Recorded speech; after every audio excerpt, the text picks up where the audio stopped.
प्रिय छात्र छात्राओं एवं मेरे स्नेही मित्रों, 10 रूपक में हम लोगों ने वस्तु क्या है, आधिकारिक कथा वस्तु क्या है, प्रासंगिक कथा वस्तु क्या है और पताका प्रक्रिया क्या है, इतिवृत्त का फल क्या होता है आदि पर चर्चा की थी और पताका स्थानक पर भी चर्चा की थी। अब आगे की जो विषय वस्तु है उस पर बात करते हैं। आज की विषय वस्तु में बंधुओं आपको बता दूं, 5 अर्थ प्रकृतियों पर हम बात करेंगे। अभी बताएंगे 5 अर्थ प्रकृतियां क्या होती हैं। 5 अर्थ प्रकृतियों पर बात करेंगे, 5 कार्य अवस्थाओं पर बात करेंगे और इन दोनों से मिलकर बनी हुई 5 संधियों पर बात करेंगे। तो सर्वप्रथम पंच अर्थ प्रकृति पर बात प्रारंभ करते हैं। 5 जो अर्थ प्रकृति हैं, सबसे पहला प्रश्न यही है कि अर्थ प्रकृति क्या है, अर्थ प्रकृति किसे कहते हैं। बंधुओं, पिछले वीडियो में मैंने पताका प्रक्रिया और कार्य, पताका प्रक्रिया और कार्य पर चर्चा की थी। पताका प्रक्रिया और कार्य भी अर्थ प्रकृति ही थी। 2 अर्थ प्रकृतियों पर बात नहीं हुई थी, आज इन पर बात होगी, बीज और बिंदु। तो सर्वप्रथम आपको ये 5 जो अर्थ प्रकृति हैं उनके नाम एक बार स्मरण कर लीजिए। अर्थ प्रकृतियां 5 होती हैं, बीज, बिंदु, पताका, प्रक्रिया और कार्य। अब बात आती है अर्थ प्रकृति है क्या। बंधुओं, कथा वस्तु या इतिवृत्त का जो फल होता है, यहाँ पर जो अर्थ प्रकृति शब्द है, अर्थ प्रकृतियों को जो फल है उनकी प्राप्ति का साधन कहा गया है। अर्थात इतिवृत्त के फल की प्राप्ति के उपाय हैं अर्थ प्रकृतियाँ। जो अर्थ प्रकृति शब्द का प्रयोग हुआ है, पुनः एक बार समझ लीजिए, फल प्राप्ति के उपाय हैं अर्थ प्रकृतियाँ, फल प्राप्ति के साधन हैं अर्थ प्रकृतियाँ। और वो कितनी हैं? ये 5 हैं, बीज, बिंदु, पताका, प्रक्रिया और कार्य। अब बात करते हैं, अभी इन पर विस्तार से बात करेंगे। अब बात करते हैं कार्य अवस्था क्या है। कार्य अवस्था क्या है बंधुओं, यहाँ पर देखिए, बीज, बिंदु, पताका, प्रक्रिया और कार्य। अंतिम अर्थ प्रकृति क्या थी? कार्य। कार्य अर्थ प्रकृति के ऐसे कह सकते हैं कि जो कथा वस्तु है, कथा वस्तु का जो फल है, उस फल को प्राप्त कराना कार्य नामक अर्थ प्रकृति का काम है। अर्थात ये कह सकते हैं कि कार्य नामक जो अर्थ प्रकृति है वह फल प्राप्ति का उपाय है और कार्य नामक जो अर्थ प्रकृति है उसकी विविध प्रकार की जो अवस्थाएं हैं वो कार्यावस्था कही जाती हैं। दूसरे रूप में हम कैसे समझेंगे? इतिवृत्त में जो नायक या नायिका हैं, नायक का जो फल है, जो उद्देश्य है, लक्ष्य है, उस नायक अपने लक्ष्य को प्राप्त करने के लिए, नायक अपने फल को प्राप्त करने के लिए विविध प्रकार के कार्य करेगा। उन सभी कार्य की अवस्थाओं को कार्यावस्था कहा जाता है। तो नायक जब कार्य प्रारंभ करेगा तो उसकी भिन्न भिन्न अवस्थाएं होंगी। वो भिन्न भिन्न अवस्थाएं कौन सी हैं? वो हैं प्रारंभ, प्रयत्न, प्राप्त्याशा, नीताप्ति और फलागम। 5 कार्य अवस्थाएं होती हैं, प्रारंभ, प्रयत्न, प्रत्याशा, नीताप्ति और फलागम। अब याद करना है आपको, बीज, बिंदु, पताका, प्रक्रिया और कार्य कौन है? अर्थ प्रकृतियां हैं। कार्य अवस्थाएं 5 कौन सी हैं? प्रारंभ, इसी का दूसरा नाम आरंभ भी है। प्रारंभ, प्रयत्न, प्राप्त्याशा, नीताप्ति और फलागम। इस प्रकार अब 5 अर्थ प्रकृति और 5 कार्य अवस्थाओं के नाम आपने तैयार कर लिए। अब देखिए, अर्थ प्रकृति, कार्यावस्था और संधि को समझाने के लिए बहुत ही संक्षिप्त में एक एक पंक्ति में मैंने सार रूप में लिखा है, वो भी समझ लीजिए। अर्थ प्रकृति क्या है? अर्थ प्रकृति अर्थात 5 अर्थ प्रकृतियां जो होती हैं, कितनी होती हैं? 5 अर्थ प्रकृतियों का जो संबंध है वह इतिवृत्त के फल के साथ है। किसके साथ है? इतिवृत्त के फल के साथ। अर्थात 5 प्रकार की अर्थ प्रकृतियों का संबंध इतिवृत्त अर्थात कथा वस्तु के फल के साथ होता है। अतः जो 5 अर्थ प्रकृतियां हैं फल सिद्धि का उपाय हैं। तो अर्थ प्रकृतियां क्या होती हैं? फल सिद्धि का उपाय या फल सिद्धि का साधन। स्पष्ट हो गया? अब बात करते हैं कार्यावस्था क्या होती है। कार्यावस्था जो 5, ये भी कार्यावस्थाएं भी कितनी होती हैं? 5। इन 5 कार्यावस्थाओं का संबंध नायक के व्यापार से होता है। स्पष्ट हो गया? जो नायक है उस नायक का जो व्यापार है, नायक का जो कार्य है, फल प्राप्ति को लक्ष्य करके नायक जो कार्य करेगा वह संबंध कार्यावस्था से होता है। और कार्यावस्थाएं इसीलिए 5 होती हैं क्योंकि नायक जो व्यापार करेगा वह भिन्न भिन्न अवस्थाओं को प्राप्त होगा। अब बात आती है कि ये जो अर्थ प्रकृतियां हैं वो फल प्राप्ति का साधन हैं। एक सार रूप में एक बात और यहाँ पर बता दूं आपको कि जो पूरी कथा वस्तु होती है, संपूर्ण कथा वस्तु, संपूर्ण इतिवृत्त 5 भागों में बटा होता है, वो इन्हीं रूप में होता है। अभी उस पर बात करेंगे। इन 5 अर्थ प्रकृतियों का कार्यावस्था से जो संयोग होता है, अर्थात 5 अर्थ प्रकृतियां 5 कार्यावस्थाओं से मिलकर के 5 संधि बनाती हैं, जो कि संपूर्ण इतिवृत्त को 5 भागों में बांटती हैं। फिर से समझ लीजिए इस बात को। 5 अर्थ प्रकृतियां 5 कार्यावस्थाएं मिल करके 5 संधि बनती हैं। जो 5 संधि बनती हैं वो संपूर्ण कथा वस्तु के 5 विभागों को बांटती हैं। अर्थात संपूर्ण कथा वस्तु 5 संधियों में विभाजित हो जाती है, 5 भागों में विभाजित हो जाती है। तो कौन कौन सी संधि बनकर आती हैं? मुख संधि, प्रथमुख संधि, गर्भ संधि, अवमर्श संधि, उपसंहृति संधि। तो इस प्रकार अब मुख संधि कैसे बनती है? तो हम देखिए ऐसे, बीज नामक अर्थ प्रकृति और प्रारंभ नामक कार्यावस्था मिलकर, बीज नामक अर्थ प्रकृति और प्रारंभ नामक कार्यावस्था मिलकर मुख संधि बनती है। फिर बिंदु नामक अर्थ प्रकृति और प्रयत्न नामक कार्यावस्था मिलकर प्रथमुख संधि बनती है। इसी प्रकार पताका नामक अर्थ प्रकृति और प्राप्त्याशा नामक कार्यावस्था मिलकर गर्भ संधि बनती है।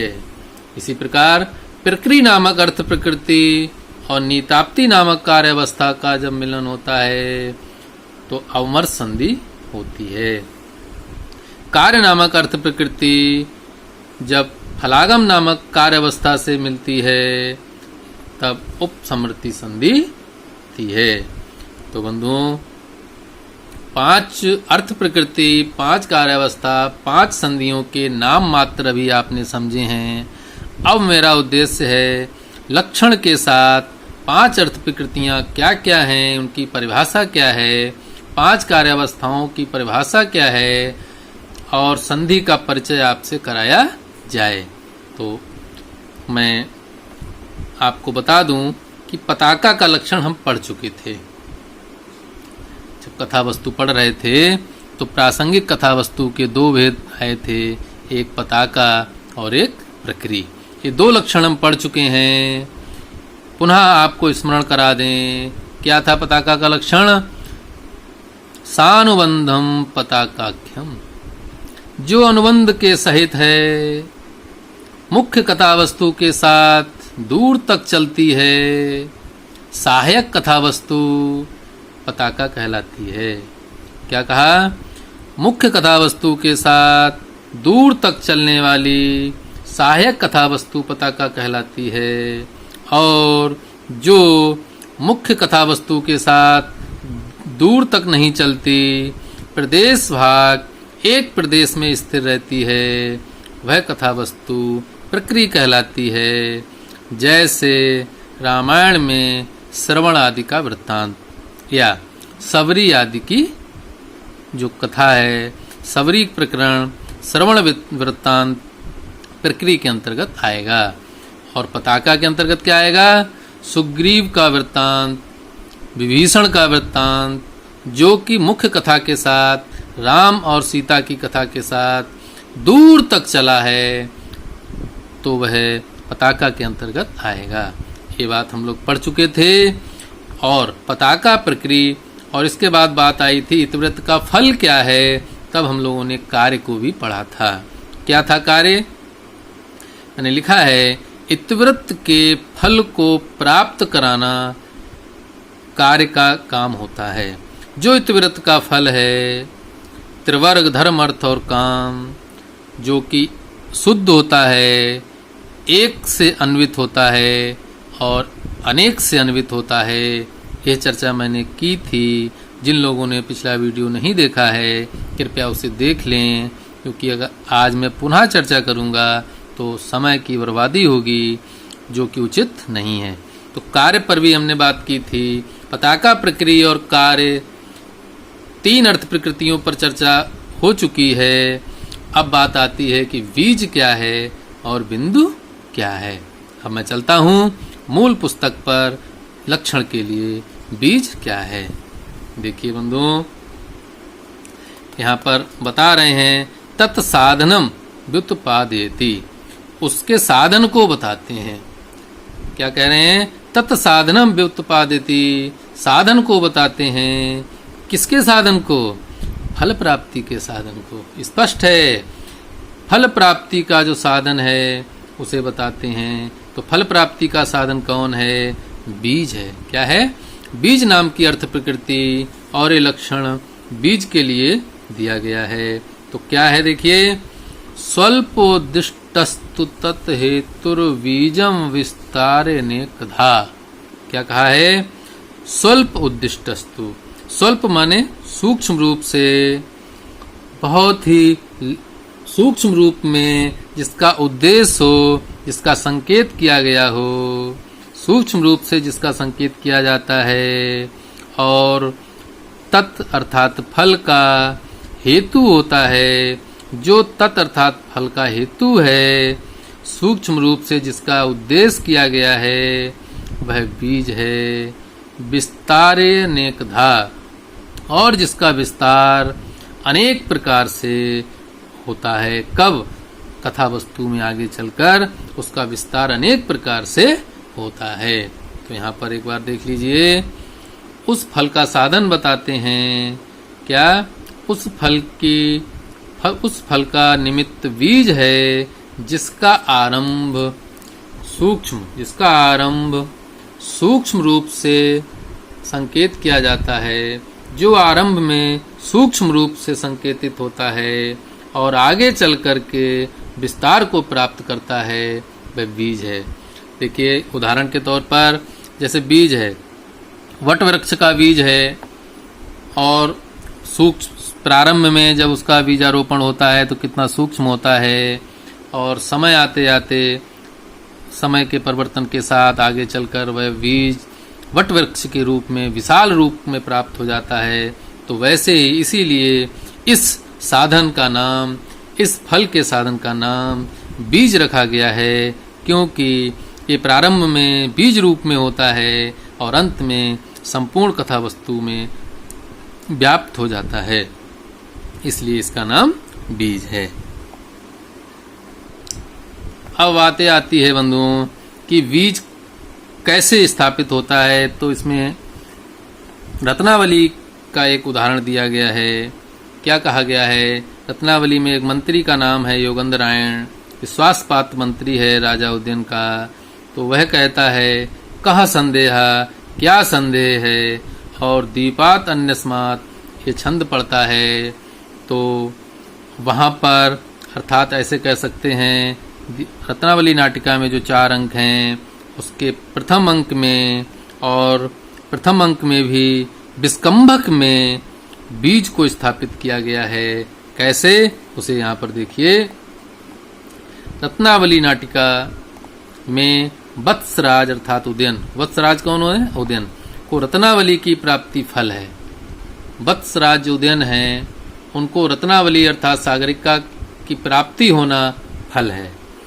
इस फल का जो हेतु है, कारण है, तो वह योगेंद्रायण ने कहा है कि दैव की अनुकूलता युक्त योगेंद्रायण का उद्योग विस्कंभक में रखा गया है। और योगेंद्रायण क्या कहता है, इसमें क्या संदेह है? और इस श्लोक का अर्थ क्या है? अनुकूल दैव दूसरे द्वीप से भी, सागर के मध्य से भी, दिशाओं के छोर से भी अभीष्ट वस्तु को लाकर मिला ही देता है। तो योगेंद्रायण ने यहाँ एक छंद प्रयोग किया है, उसका अनुवाद भी मैं आगे बताऊंगा क्योंकि ये छंद अभी एक उदाहरण में आएगा। उसका भाव यहाँ पर दिया गया है। योगेंद्रायण मंत्री है, वह कहता है सागरिका जब वत्स देश को आ रही होती है तो समुद्र में तो जल प्रवाह में डूब जाती है। इसके बाद भी संयोग से, सागर के मध्य में डूबने के बाद भी संयोग से बच जाती है। उसी बात को लक्ष्य करके योगेंद्रायण कह रहा है कि यदि दैव अनुकूल हो तो दूसरे द्वीप से भी, सागर के मध्य से भी, दिशाओं के छोर से भी अभीष्ट वस्तु को लाकर मिला देता है। तो यहाँ पर योगेंद्रायण का जो कथन है वो बीज रूप में कहा गया है। योगेंद्रायण ने जो बात कही है वह वत्सराज उदयन को रत्नावली की प्राप्ति रूपी जो फल है उसका बीज रूप में कहा गया है कि संदेह है ही नहीं। जब देव ने भी अपना सहयोग दे दिया है और डूबते से बचा लिया है रत्नावली को, तो निश्चित रूप से राजा उदयन को फल की प्राप्ति होगी। इसलिए यहाँ पर बीज रूप में बात कही गई है। फिर इसके बाद संपूर्ण कथा में, संपूर्ण इतिवृत्त में यही बीज विस्तार को प्राप्त हो जाएगा। आगे चलते हैं। तो बंधुओं, आपने बीज नामक अर्थ प्रकृति को पढ़ लिया। बीज रूप में पहले सूक्ष्म रूप से बात कही जाएगी और कथा वस्तु में पूर्ण रूप से बाद में विस्तार को प्राप्त होगी। अब बात आती है बिंदु। बिंदु क्या है? बिंदु नामक अर्थ प्रकृति क्या है? तो उसका लक्षण देखिए। अवांतरार्थ विच्छेदे बिंदुच्छेद कारणम, अर्थात अवांतर अर्थ विच्छेदे, अवांतर कार्य के या अवांतर अर्थ का तात्पर्य प्रयोजन, अवांतर प्रयोजन के विच्छेद होने पर, समाप्त होने पर, अवांतर कार्य के समाप्त होने पर जो अच्छेद है, जो विच्छेद हो जाता है, उसको जोड़ने का जो कारण है वह बिंदु है। तात्पर्य क्या है? भाव समझ लीजिए। जब अवांतर कार्य के कारण कथा वस्तु में विच्छेद प्राप्त हो जाएगा, कथा वस्तु एक तरीके से टूट जाएगी, कथा वस्तु का प्रवाह रुक जाएगा, तब बिंदु क्या करेगा? टूटी हुई कथा वस्तु को, जो विच्छेद को प्राप्त हो चुकी है ऐसी कथा वस्तु को जोड़ने का कार्य करेगा। इसलिए उसे बिंदु कहते हैं। एक उदाहरण के तौर पर आप समझ लीजिए, बहुत ही सटीक उदाहरण है। जैसे ये कथा वस्तु चल रही है और अवांतर कार्य यहाँ पर चल रहा है। मुख्य कथा वस्तु ये है, मुख्य कथा वस्तु ये है जो चल रही है। मध्य में कोई अवांतर कार्य आ जाता है, उस अवांतर कार्य के कारण एक कथा वस्तु टूट रही है, तो कथा वस्तु को जुड़ना है। ऐसे में यदि आप बिंदु रख दें, यदि आप बिंदु को स्थापित करते हैं, तब वह कथा वस्तु जुड़ जाती है। जो अवरोध को प्राप्त हो रही थी, विच्छेद को प्राप्त हो रही थी, ये बिंदु के कारण जुड़ जाती है। अर्थात कथा वस्तु में जो विच्छेद था वह समाप्त हो जाता है। तो बिंदु क्या करता है? वैसे भी आप देखिए, हम लोग कुछ टूट जाता है तो फेविक्विक की एक बूंद लगाते हैं और जोड़ देते हैं। तो बिंदु क्या करता है? जोड़ने का काम करता है। तो वही कार्य यहाँ पर बिंदु कर रहा है। अब बात आपके मन में प्रश्न होगा कि अवान्तर प्रयोजन क्या है, तो उसको बताता हूँ। देखिए, मुख्य कथा वस्तु होती है, वो तो चल ही रही है, मध्य में अन्य भी क्रियाकलाप आते हैं। तो रत्नावली नाटिका में प्रथम अंक में कामदेव पूजन एक अवान्तर कार्य है। जिन लोगों ने रत्नावली नहीं पढ़ी है वो कृपया उसका अर्थ तो पढ़ ही लें, अनुवाद उसकी जो कहानी है उसे पढ़ लें। अभी मैं संक्षेप में बताता हूँ कि प्रथम अंक में कामदेव पूजन का अवान्तर कार्य है। रत्नावली नाटिका में कामदेव की जो पूजा है एक अवान्तर कार्य है, और वह कामदेव का जो पूजन है वो बहुत देर तक, अर्थात बहुत लंबा खींचा गया है। कहने का तात्पर्य कामदेव का पूजन बहुत देर तक चला है, तो जो मुख्य कथा वस्तु है वह टूटी हुई सी प्रतीत होती है। लोग भूल गए हैं कि राजा उदयन भी कोई है, रत्नावली भी कोई है, या सागरिका भी कोई है। उस प्रकार का विच्छेद प्राप्त हो गया है, तो कामदेव का पूजन ही दिखाई दे रहा है, मुख्य कथा वस्तु किनारे होती नजर आ रही है। ऐसे में मागधों की एक उक्ति बोली जाती है। आपको यहाँ पर कुछ और सार रूप में बताना पड़ेगा कि कामदेव का पूजन चल रहा है और सागरिका अर्थात रत्नावली कामदेव के पूजन को छुप कर देख रही है, और वत्सराज उदयन कामदेव के रूप में साक्षात बैठे हुए हैं। ऐसे में रत्नावली को पता नहीं है कि ये राजा उदयन है, मेरा इन्हीं के साथ विवाह किया गया है, ऐसा रत्नावली को ज्ञात नहीं है कि जो कामदेव के रूप में सामने बैठे हैं ये मैं इन्हीं के लिए ब्याही गई हूँ, या यही राजा उदयन है, ऐसा रत्नावली को ज्ञात नहीं है। लेकिन मागधों की उक्ति जब बोली जाती है तो मागधों की उक्ति क्या कह रहे हैं? जन समुदाय चंद्रमा की किरणों के समान उदयन के चरणों की प्रतीक्षा कर रहा है। तो मागधों की जो ये उक्ति है, उस उक्ति को जब सागरिका अर्थात रत्नावली सुनती है तो वह तुरंत विचार करती है, क्या यही राजा उदयन है जिसके लिए मुझे पिता ने दिया है? तो देखिए बंधुओं, अवान्तर कार्य था कामदेव का पूजन, और कामदेव का पूजन चल रहा है। रत्नावली अर्थात सागरिका को पता नहीं है कि यही राजा उदयन है, लेकिन मागधों की जो उक्ति है, उनके जो वचन हैं, सागरिका के कान में पड़ते हैं तो तुरंत सागरिका समझ जाती है, अरे यही राजा उदयन है। तो इस प्रकार ये जो मागधों की उक्ति थी इसे बिंदु कहा गया है। उस बिंदु ने जो कथा वस्तु थी उसमें विच्छेद प्राप्त हो रहा था, उसको जोड़ दिया, अर्थात अविच्छेद कर दिया। तो विच्छेद का विलोम क्या है? अविच्छेद। तो सातत्य अर्थात निरंतरता प्राप्त करा दी, किसने? बिंदु ने। तो क्या कहेंगे? अवान्तर प्रयोजन के कारण विच्छेद हो जाने पर जो बिंदु अच्छेद का कारण होता है, अर्थात जोड़ने का कारण होता है, वह बिंदु कहलाता है। कथा वस्तु को बिंदु जो है वह जोड़ने का कार्य करता है, जब अवान्तर कार्य के कारण विच्छेद प्राप्त होता है तब। तो ये उदाहरण था। तो बिंदु भी आपने समझ लिया कि बिंदु क्या है, और बीज भी समझ लिया। तो बीज को फिर से एक बार देखिए, फल का हेतु है, बीज है। और दो बातें और यहाँ पर आई हैं, देखिए मैंने नोट की हैं। महाकार्य और अवान्तर कार्य का हेतु कौन है? बीज है। अभी बताया था कि बीज सूक्ष्म रूप में स्थापित होता है, बाद में विस्तार को प्राप्त होता है। तो वह तो हो गया, अर्थात इतिवृत्त के फल का हेतु कौन हो गया? बीज हो गया। अब महाकार्य और अवान्तर कार्य का हेतु भी बीज है। महाकार्य क्या होता है? महाकार्य का दूसरा अर्थ है इतिवृत्त का फल। महाकार्य का दूसरा अर्थ क्या है? इतिवृत्त का फल। और अवान्तर कार्य क्या है? जो अभी आपने देखा।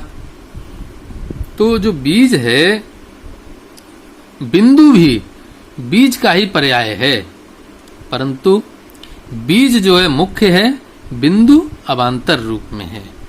तो सहायक अर्थात साधन या निमित्त किसका? फल का। फल का निमित्त कह लीजिए, फल का साधन कह लीजिए। बीज भी है, बिंदु भी है और पताका प्रक्रिया और कार्य भी हैं, लेकिन मुख्य कौन है उसमें? बीज ही है। तो बीज के विषय में जाना, बिंदु के विषय में एक शब्द में आप जाने, अच्छेद कारणम। अच्छेद अर्थात जो अविच्छेद का कारण है, जो अविच्छेद अर्थात कथा के विच्छेद होने से रोकता है, वो बिंदु है। और बिंदु क्या करता है? जैसे उदाहरण के रूप में इसमें कहा गया है कि जैसे तेल की बूंद होती है, उस तेल की बूंद को अगर बाल्टी में पानी भरा है और तेल की बूंद गिरती है तो संपूर्ण पानी पर वह व्याप्त हो जाती है, संपूर्ण जल पर तेल की बूंद फैल जाती है। वैसे ही जो बिंदु है वह संपूर्ण कथा वस्तु में विस्तार को प्राप्त हो जाता है, फैल जाता है, ऐसा भी कहा गया है, जिससे कि कथा वस्तु बंधी रहती है, टूटती नहीं है या विच्छेद को प्राप्त नहीं होती। तो बंधुओं, बीज, बिंदु, पताका, प्रक्रिया और कार्य, इसको आपने समझा। अब बात आती है कि जो नायक है, नायक फल को प्राप्त करने के लिए, नायक फल को प्राप्त करने के लिए कार्य को प्रारंभ करेगा, परिश्रम करेगा। फल को प्राप्त करने के लिए जो जो कार्य करेगा वो सभी कार्य उसकी अवस्थाएं कहलाएंगी, नाम कहा जाएगा कार्यावस्था। तो जब कार्यावस्था की कार्य की जब कई अवस्थाएं होंगी, वो 5 होंगी, तो उन कार्य की अवस्थाओं के लक्षण भी हमको समझ लेने चाहिए। इससे पहले मैं आपको बता दूं कि यहाँ पर प्रश्न कैसे बन सकता है, क्योंकि परीक्षा में प्रश्न आएगा, वो व्याख्या नहीं पूछेगा, वो प्रश्न पूछेगा। तो आपसे कहेगा विस्तार अनेक था, किसका विस्तार अनेक प्रकार से होता है? तो आप कहेंगे बीज का, या कहिए स्वल्प उद्दिष्टम किम, तो आप कहेंगे बीजम। तो इस तरीके से प्रश्न लक्षण से पूछे जाएंगे। किससे पूछे जाएंगे? जो परिभाषा होगी उस परिभाषा से प्रश्न पूछे जाते हैं। तो परिभाषा बार बार आपको पढ़नी है, बोलनी है। ऐसे यहाँ पर अवान्तरार्थ विच्छेदे अच्छेद कारणम किम, तो अच्छेद कारण कौन है? अविच्छेद का कारण कौन है? तो आप कहेंगे बिंदु। इस प्रकार से प्रश्न पूछा जाएगा, आप उसका उत्तर देंगे। अब बात देखिए, यहाँ पर इन्होंने क्या किया है, इस कार्यक्रम को देख लीजिए। बीज, बिंदु, पताका, प्रक्रिया, कार्य लक्षणा, अर्थ प्रकृतिया, पंचतायता प्रकृतिता। बीज, बिंदु, पताका, प्रक्रिया और कार्य, ये 5 समाप्त हुए। इनका लक्षण बताया जा चुका है। बीज, बिंदु, पताका, प्रक्रिया और कार्य। अब इन्होंने क्या कहा है? अर्थ प्रकृतिया पंच। ये 5 अर्थ प्रकृतियां थीं। क्या थीं ये? 5 अर्थ प्रकृतियां हैं, जिनका लक्षण बताया जा चुका है। तायता प्रकृतिता, जिनकी व्याख्या की जा चुकी है या कही गई। इन 5 अर्थ प्रकृतियों का सार बताया जा चुका है। तो पहले 5 अर्थ प्रकृतियों की परिभाषा बता दी, अंत में उनके नाम एक स्थान पर एक ही छंद में यहाँ बता दिए। और यहाँ पर देखिए साफ साफ लिखा है अर्थ प्रकृतिया। तो अर्थ प्रकृतिया के साथ क्या लिखा है? प्रयोजन सिद्धि हेतवा। प्रयोजन की अर्थात फल की सिद्धि के हेतु कौन है? तो आप कहेंगे अर्थ प्रकृतिया।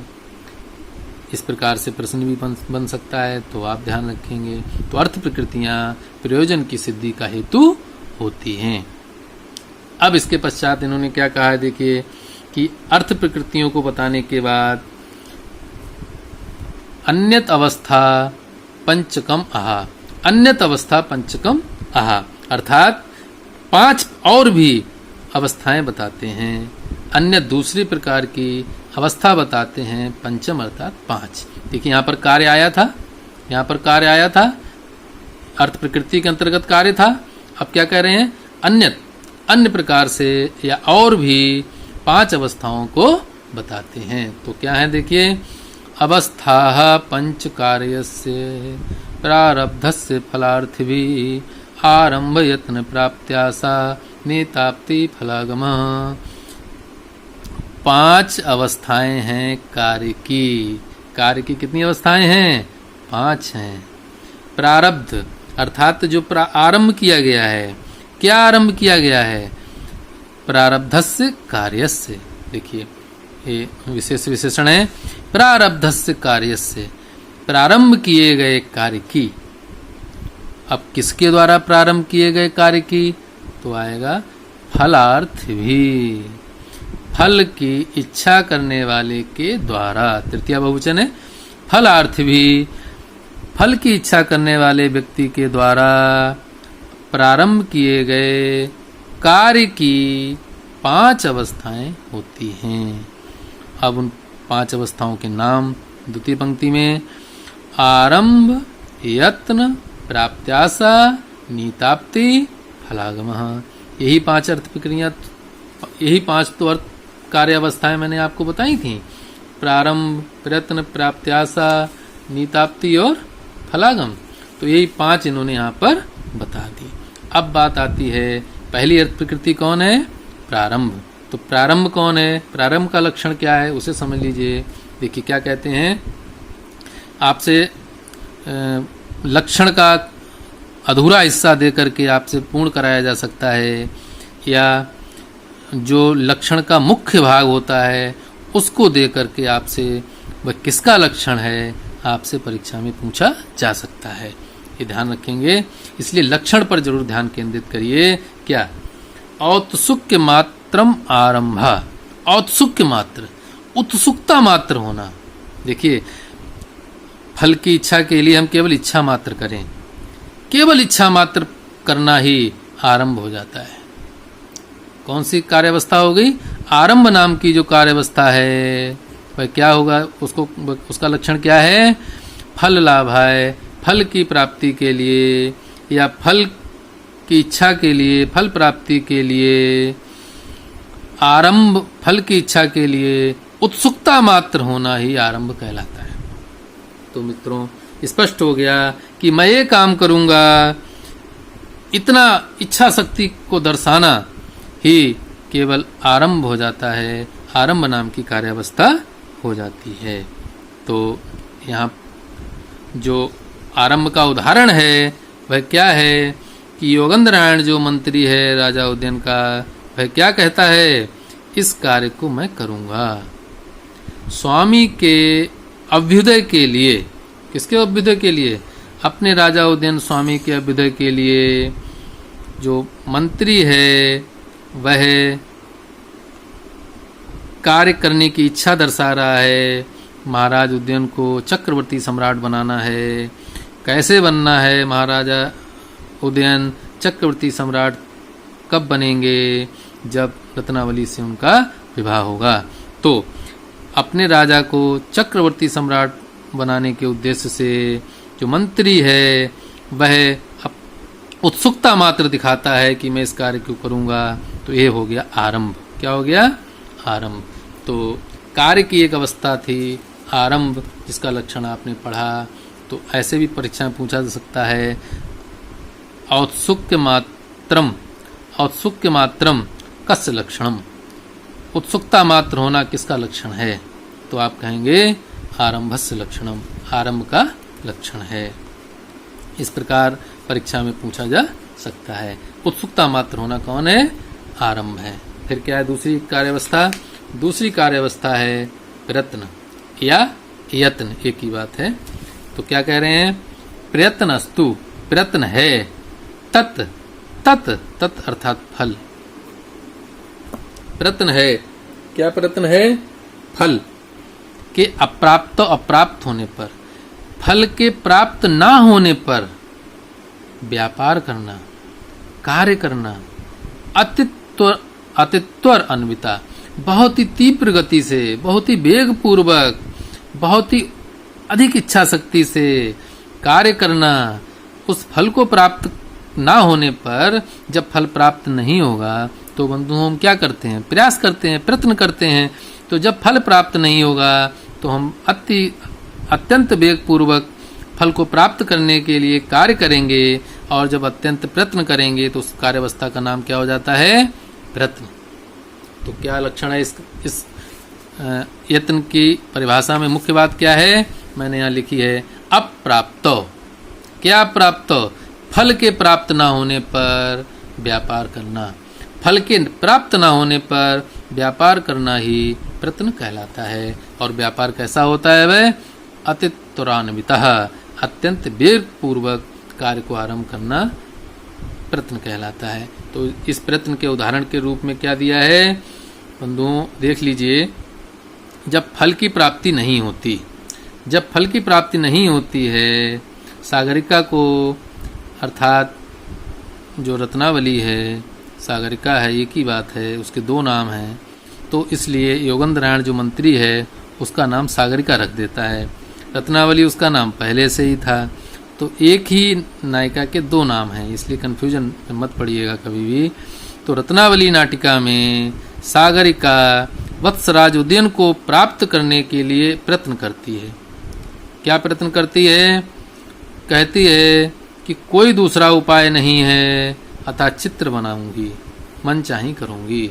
राजा उदयन का चित्र बनाने का काम करती है, चित्रपट पर चित्र बनाती है, प्रयत्न करती है। कब? जब वत्सराज उदयन को प्राप्त करने की अभिलाषा पूर्ण नहीं होती है तो वह चित्र बनाकर मन चाही करूंगी, ऐसा कहती है। तो बंधुओं, यहाँ पर जब सागरिका को अर्थात रत्नावली को राजा उदयन प्राप्त नहीं होते हैं तो तब वह चित्र आदि बनाने का प्रयत्न करती है। इसका उदाहरण है। इसके पश्चात प्राप्त्याशा। प्राप्त्याशा क्या है? तो प्राप्त्याशा के लिए जो लक्षण दिया गया वो क्या है? उपाय अपाय शंकाभ्याम। उपाय अपाय शंकाभ्याम। अब अपाय का तात्पर्य विघ्न होता है। उपाय का तात्पर्य है कि जब उपाय हो, फल की प्राप्ति के लिए हमने कोई उपाय किया। अपाय का तात्पर्य है विघ्न आ जाने की शंका हो। तो उपाय का होना विघ्न की शंका के साथ, और विघ्न की शंका होने पर, जब विघ्न की शंका होगी तो प्राप्ति में क्या हो जाएगी? प्राप्त्याशा होगी, पूर्ण रूप से निश्चित रूप से प्राप्ति होगी ऐसी संभावना नहीं बन पाएगी। क्यों? क्योंकि विघ्न की शंका है। तो इसलिए फल प्राप्ति जो है वह संभव है, जरूरी नहीं है हो पाए। तो प्राप्ति संभवा, फल की प्राप्ति संभव है, निश्चित नहीं है। कब? विघ्न की शंका होने पर।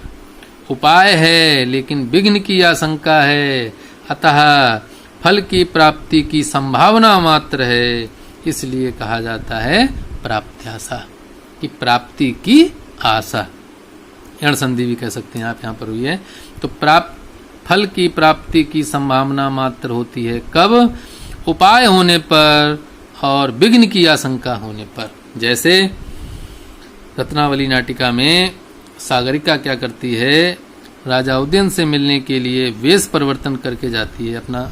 अपने जो कपड़े हैं, वस्त्र हैं, वह वासवदत्ता के वस्त्रों को पहन लेती है। वासवदत्ता जिन वस्त्रों को पहनती है बंधुओं, तीसरे अंक में सागरिका अपना वेश परिवर्तन करके राजा उदयन से मिलने जाती है। तो ये तो उपाय हो गया। क्या हो गया? वेश परिवर्तन करके राजा उदयन से मिलने जाना। परंतु जो वासवदत्ता है, राजा उदयन की पत्नी है, वह बाधा के रूप में है, विघ्न के रूप में है। तो वासवदत्ता रूपी विघ्न की सूचना विदूषक के द्वारा दी जाती है। विदूषक सागरिका को देखकर कहता है, विदूषक जो है सागरिका जो है वासवदत्ता के वस्त्र पहनती है, वासवदत्ता जैसी प्रतीत होती है, तो विदूषक कहता है कि अरे तो बिल्कुल वासवदत्ता है, या अकाल की वायु के समान आकर वासवदत्ता इसे बदल ना दें। इस प्रकार की आशंका विदूषक ने व्यक्त कर दी है। किसको देखकर? सागरिका को, जो वेश परिवर्तन करके खड़ी है, उसको देख करके विदूषक ऐसा कहता है कि अकाल की वायु के समान वासवदत्ता इसे बदल ना दें, तब राजा उदयन को रत्नावली अर्थात सागरिका के प्राप्त होने की संभावना में, प्राप्त होने की जो फल प्राप्ति की जो संभावना है वो केवल संभावना मात्र में रह जाती है। अर्थात जो फल प्राप्ति है वह संदेह में हो जाती है। क्यों? विघ्न की आशा होने पर। तो बंधुओं, उपाय हो और विघ्न की आशंका हो तो फल प्राप्ति में संभावना मात्र का रह जाना प्राप्त्याशा कहलाता है। आपको इसमें क्या याद रखना है? वह हिस्सा ये है, उपाय अपाय शंकाभ्याम प्राप्ति संभवा। उपाय होने पर और विघ्न की आशंका होने पर फल की प्राप्ति मात्र, फल की जो प्राप्ति है वह संभावना मात्र होती है, तो उसे प्राप्त्याशा कहते हैं। इस प्रकार अब जो चौथा कार्यावस्था है वो क्या है? नियताप्ति। कौन सी कार्यावस्था? नियताप्ति। तो नियताप्ति क्या है? अपाय अभावता। अपाय अभावता प्राप्ति ही नियताप्ति सुनिश्चिता। अपाय के अभाव में, विघ्न के अभाव होने से, अर्थात जब विघ्न समाप्त हो जाएंगे तब सुनिश्चित हो जाएगी प्राप्ति। तब क्या हो जाएगी? फल की प्राप्ति सुनिश्चित हो जाएगी। कब? जब विघ्न समाप्त हो जाएंगे, विघ्न का अभाव हो जाएगा, तब निश्चित रूप से प्राप्ति को नियताप्ति कहा जाता है। फल की प्राप्ति निश्चित हो जाना नियताप्ति है और फल की प्राप्ति संभावना मात्र होना प्राप्त्याशा है। अंतर है दोनों का कि फल की प्राप्ति में जब संभावना मात्र हो तो प्राप्त्याशा, और फल की प्राप्ति जब सुनिश्चित हो तो नियताप्ति नामक कार्यावस्था होती है। तो यहाँ पर जब निश्चित रूप से फल की प्राप्ति होने की का भी उदाहरण रत्नावली नाटिका से लिया गया है। उस समय का प्रसंग है, राजा उदयन कहता है कि वासवदत्ता को प्रसन्न करने के अतिरिक्त कोई उपाय नहीं है। मतलब अपनी पत्नी को प्रसन्न करने के अतिरिक्त कोई उपाय नहीं है। यदि वह वासवदत्ता को प्रसन्न कर लेता है तो निश्चित रूप से जो उसका फल है उसको प्राप्त करने में कोई बाधा नहीं है, नियताप्ति होगी। तो इस प्रकार उदाहरण की चर्चा करने से ज़्यादा समय लगेगा, विस्तार से बात करने पर लक्षण मात्र पर ही अगर बात करें तो ज़्यादा उचित रहेगा कि अपाय के अभाव होने पर, विघ्न के अभाव होने पर फल प्राप्ति की सुनिश्चित हो जाना नियताप्ति कहलाता है। फल प्राप्ति का सुनिश्चित होना नियताप्ति कहलाता है। अब पंचम जो कार्यावस्था है वो क्या है? फलागम। पांचवी कार्यावस्था फलागम है। तो क्या है फलागम का लक्षण? देखिए, समग्र फल संपत्ति ही फल योगो यथोदिता। समग्र फल संपत्ति, संपूर्ण रूप से फल की प्राप्ति। संपूर्ण रूप से फल की प्राप्ति होने पर यथोदिता, जैसा पहले कहा गया है उसी प्रकार संपूर्ण फल की प्राप्ति होने पर फलागम होता है। अर्थात पांचवी जो कार्यावस्था है फल की प्राप्ति होने पर पूर्ण होती है, जब पूर्ण रूप से फल की प्राप्ति हो जाती है। तो पांचवी कार्यावस्था जिसका नाम है फलागम। इस प्रकार अब देखिए बंधुओं, यहाँ पर इन्होंने क्या कहा? हमने पांचों लक्षण पढ़ लिए। प्रारंभ, उत्सुकता मात्र होना, प्रयत्न, फल के प्राप्त ना होने पर व्यापार करना, प्राप्त्याशा, उपाय होने पर और विघ्न की आशंका होने पर प्राप्ति की संभावना होना, नियताप्ति, विघ्न के समाप्त हो जाने पर निश्चित रूप से फल की प्राप्ति होना नियताप्ति, और पूर्ण रूप से फल प्राप्त हो जाना फलागम कहलाता है। ये सार रूप में आपने समझ लिया। अब 5 संधियों की बात आती है। कौन कौन सी 5 संधियां हैं? देखिए कैसे 5 संधियां बनती हैं। इसके लिए यहाँ पर श्लोक दिया गया है। क्या है? अर्थ प्रकृतयः पंचावस्था समन्विताः यथा संख्येन जायन्ते मुखाद्यः पंच संधया। अर्थ प्रकृतियां कितनी हैं? 5 हैं। पंच अवस्था समन्विता, 5 अवस्थाओं से, 5 कार्यावस्थाओं से समन्वित हैं। जब 5 अर्थ प्रकृतियां 5 कार्यावस्थाओं से समन्वित होती हैं। 5 कार्यावस्थाओं के योग से यथा संख्येन जायन्ते, यथा संख्येन यथा प्रकार क्रमशः जायन्ते अर्थात उत्पन्न होती हैं। मुख आद्या पंच संध्या, मुख आदि 5 संधियां। तो मुख आदि जो 5 संधियां हैं वे बनती हैं कब? 5 अर्थ प्रकृतियों का जब 5 कार्यावस्थाओं के साथ योग होता है तब मुख आदि 5 संधियां बनती हैं। तो अभी हमने आपको बताया भी था कि 5 अर्थ प्रकृतियां 5 कार्यावस्थाओं से मिलती हैं तो 5 संधियां बनती हैं, जो ये 5 संधियां हैं। अब यहाँ पर देखिए संधि का लक्षण बताया गया है। अभी 5 संधियां कैसे बनती हैं ये बताया गया। अब बता रहे हैं संधि की परिभाषा। तो क्या है संधि की परिभाषा? अंतरैकार्थ संबंध संधिरेकान्वय सती। तो क्या कह रहे हैं देखिए, एक अर्थ संबंध, एक अर्थ मतलब एक प्रयोजन से संबंध होने पर, एक प्रयोजन से अन्वित होने पर, एक प्रयोजन से संबंध होने पर संधि होती है। कब? एक अन्वय सती, एक अवान्तर प्रयोजन के साथ संबंध होना। अवान्तर प्रयोजन क्या है बंधुओं? अवान्तर प्रयोजन यही है प्रारंभ यत्न प्राप्त आशा निताप्ति और फलागम। ये क्या है? ये अवान्तर कार्य हैं। और एक प्रयोजन से अन्वित होने पर, एक प्रयोजन यहाँ पर देख लीजिए इन्होंने क्या बताया है। एक प्रयोजन से अन्वित होने पर किसी एक अवान्तर प्रयोजन के साथ संबंध होना संधि कहलाता है। किसी एक मुख्य प्रयोजन से संबंध रखने वाले कथा भागों का दूसरे एक अवान्तर प्रयोजन के साथ संबंध होना संधि है। कैसे? उसको समझ लीजिए। देखिए एक मुख्य प्रयोजन क्या है? एक मुख्य प्रयोजन है रत्नावली नाटिका में राजा उदयन को रत्नावली की प्राप्ति, ये मुख्य प्रयोजन है। अब उस मुख्य प्रयोजन से संबंध रखने वाले कौन है? मुख्य प्रयोजन से संबंध रखने वाले ये सभी कथा भाग हैं, बीज, बिंदु, पताका, प्रक्रिया और कार्य। तो एक प्रयोजन है रत्नावली की प्राप्ति, उस मुख्य प्रयोजन से संबंध रखने वाले हैं ये 5 अर्थ प्रकृतियां।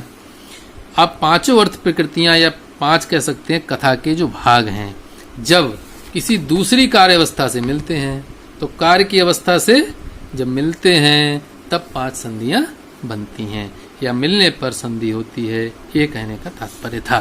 तो क्या कह रहे हैं फिर से समझ लीजिए, अब समझ में आएगा। किसी एक मुख्य प्रयोजन से संबंध रखने वाले कथा के भाग कौन है? 5 अर्थ प्रकृतियां जब दूसरे एक अवान्तर प्रयोजन के साथ जुड़ती हैं तब संधि होती है। तो 5 कार्यावस्थाएं मिलकर, देखिए यहाँ पर लिखा है 5 अर्थ प्रकृतियां, 5 कार्यावस्था मिलकर 5 संधि बनती हैं, जो यहाँ पर दर्शाई गई हैं। इन्हीं को मैंने यहाँ पर अपने हाथ से लिखकर आपको दर्शाया था। अब बातें आती है कि 5 संधियां कौन सी हैं, तो उनके नाम देखिए हैं मुख, प्रतिमुख, गर्भ, अवमर्श, उपसंहृति।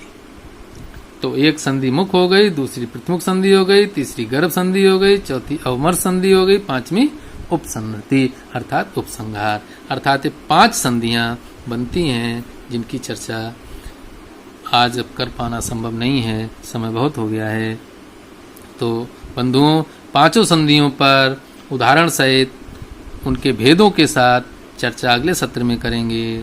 तो बंधुओं, आज की हमारी जो चर्चा थी वह 5 अर्थ प्रकृतियां कौन कौन सी हैं, 5 कार्य अवस्था कौन कौन सी हैं, और 5 अर्थ प्रकृतियां 5 कार्य अवस्थाओं से मिलकर क्या बनता है, इसकी चर्चा हमने की।